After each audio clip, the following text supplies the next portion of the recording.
오늘 파라는 역대급 전개와 함께 충격적인 스토리로 진행되었는데요. 성윤겸의 시신이라 말하며 현감은 옥태영을 과부로 몰아갔습니다. 하지만 옥태영은 성윤겸의 어깨에 상흔이 있다 말하며 자신의 남편이 아니라 말했는데요. 이 모든 일을 꾸민 사람은 다름 아닌 백도광의 어머니인 송씨 부인이었죠. 그리고 차미령의 정체는 그녀의 딸이었습니다. 백도광의 유배를 뒷바라지하느라 자신의 딸은 다른 집의 양녀로 보낸 것이었는데요. 그런데 차미령은 지금까지 옥태영으로 인해 자신의 집안이 전부 몰락한 것이라 생각했지만 옥태영이 아닌 자신의 어머니가 모든 것을 계획했던 사건인 것을 전부 다 알게 되었습니다. 그로 인해 자신의 정체를 옥태영에게 알려주며 성씨 집안에서 떠나려 했는데요. 그런데 눈치가 빠르고 머리도 좋은 옥태영은 그 사실을 이미 전부 다 알고 있었습니다. 그리고 그 계획을 역이용해 송씨 부인을 다시 막으려 했는데요. 하지만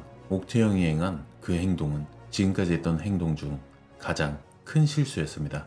여전히 남편이 돌아오지 않았다는 것은 명백한 사실이었기에 그 사실을 빌미로 과부로 몰아가며 사회활동을 하지 못하게 막아설 수 있던 것이었죠. 그렇게 억울하게 과부가 되면서 외주부를 하며 정리해 두었던 서류까지 전부 다 불태워질 위기에 처하자 옥태영은 후회할 짓 하지 말라 말하며 지금의 현감을 협박했는데요.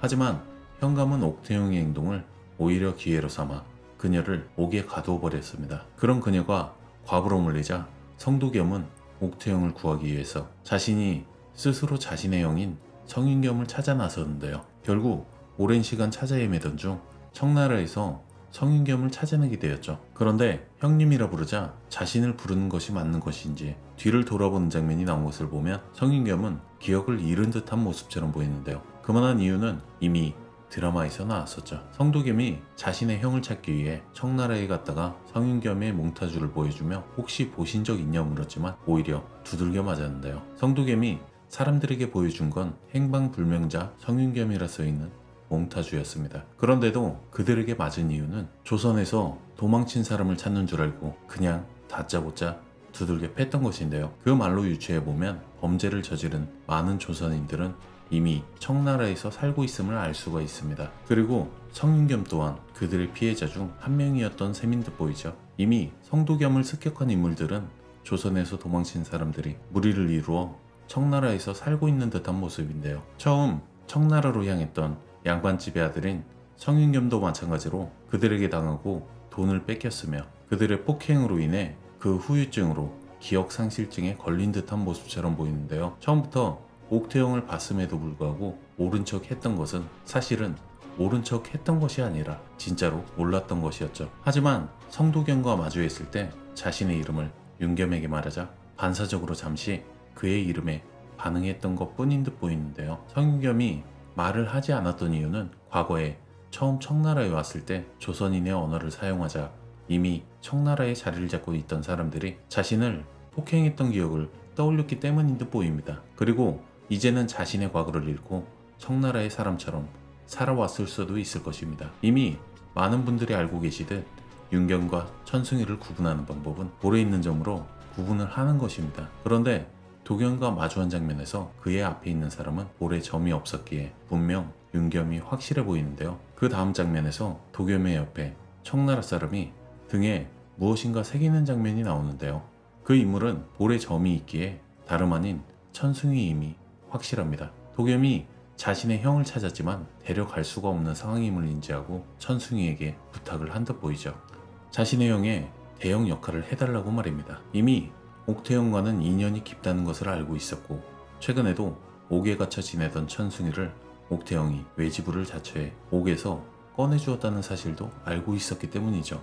그렇기에 자신의 형의 대역으로 옥태영을 도와달라 말한 것과 같아 보이는데요. 그런데 굳이 문신까지 새기지 않고 옥태영의 앞에만 나타난다 하더라도 그 동네의 사람들은 전부 믿을 듯 보입니다. 하지만 그 과정에서 어깨에 상흔이 있다 말했던 옥태영의 말을 기억하고 있었습니다. 그리고 그 말을 전해준 도겸의 말에 자신이 도와줄 때 옷을 바꿔 입으며 보았던 문신을 똑같이 어깨에 새겨 넣으려 한 것입니다. 하지만 상흔이 있다 말했던 옥태영의 의도를 알고 있기에 마음심자를 새긴 이후에 다시 그 문신을 지워 흉터를 만드는 듯 보이는데요. 그렇게 윤겸의 동생인 도겸은 이렇게까지 해야 하겠냐고 다시 되물었던 것입니다. 자신의 몸에 큰 상처를 내가면서까지 다시는 돌이킬 수 없는 행동을 하는 모습이었지만 그렇게까지 하지 않는다면 현감의 눈을 속이기에는 역부족이라고 생각한 듯 보이죠. 그리고 옥태영에게 이제 천숭이는 세상에 없다고 말하며 단장님은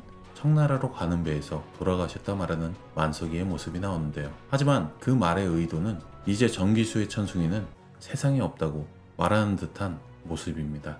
청나라로 가서 어깨에 상흔을 새긴 이후에 다시 돌아온 사람은 성윤겸으로 살아갈 천숭이였기 때문이죠. 구더기가 옥태영으로 살아가고 새똥이가 만석으로 살아가듯이 이제는 천숭이도 아니고 송서인도 아닌 성윤겸으로 살아가게 될 것임을 암시해준 장면인데요. 이제는 진짜로 과거의 구더기와 송서인이 만나 진짜 본격적인 사랑을 나누게 될 듯합니다. 그리고 그 다음 장면에서 송씨 부인이 노비들에게 아침밥을 다시 내오라 말하며 밥상을 집어 던지는 장면이 나오는데요. 그런데 그녀의 앞에는 성씨 집안의 노비들이 나옵니다. 그 장면을 보고 해석할 수 있는 것은 옥태영이 과부로 몰리는 것을 막아내기 위해 노비들이 스스로 나서서 송씨 부인에게 부탁을 하는 듯한 장면으로 볼 수 있습니다. 옥태영의 목숨줄을 쥐고 있는 사람은 바로 송씨 부인이기 때문이었죠. 그런데 밥상을 던져버린 그 장소는 송씨 부인의 집이 아니라 다름 아닌 옥태영의 집이었습니다. 옥태영을 옥에 가두고 난 이후에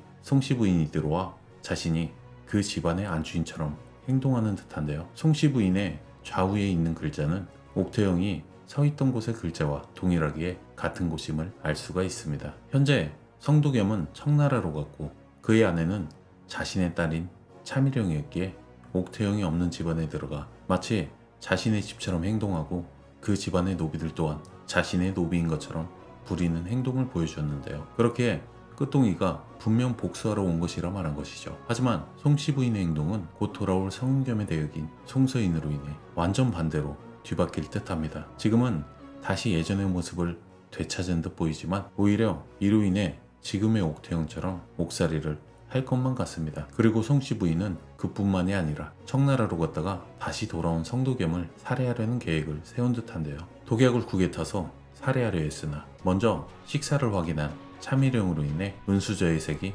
바뀐 것을 보게 된 것이죠. 결국 차미령은 그녀의 계획을 알아차리고 그 행동을 적극적으로 막으려 할 때 보입니다. 그런데 새로 부임한 현감이 누구보다 옥태영이 연료문을 받길 원하는 모습을 보여주며 의문을 품게 만들었는데요. 이 부분이 참으로 이상했습니다. 도대체 어떤 이득을 취할 수 있기에 현감이 옥태영을 사지로 내몰았던 것인지 말이죠. 그런데 그 해답은 쉽게 찾을 수 있었습니다. 다름 아닌 박준기로 인해 현감이 그 행동을 했던 것인데요. 이미 뒤에서 박준기는 모든 것을 조종하며 이전에 모든 금을 취하려 했었습니다. 하지만 옥태영으로 인해 그 모든 것은 물거품이 되어버렸죠. 그렇기에 옥태영이라고 하면 이를 갈며 분노를 감추지 못했는데요. 지금의 영감도 마찬가지로 박준기가 뒤에서 돈을 찔러주고 옥태영을 궁지로 몰아넣은 듯 보입니다. 그들을 움직일 수 있는 정도의 힘을 가진 인물은 지금까지 나온 인물 중 박준기밖에 없었는데요. 그렇게 옥태영을 과부로 몰아간 장면에서 그의 수하인 지동춘이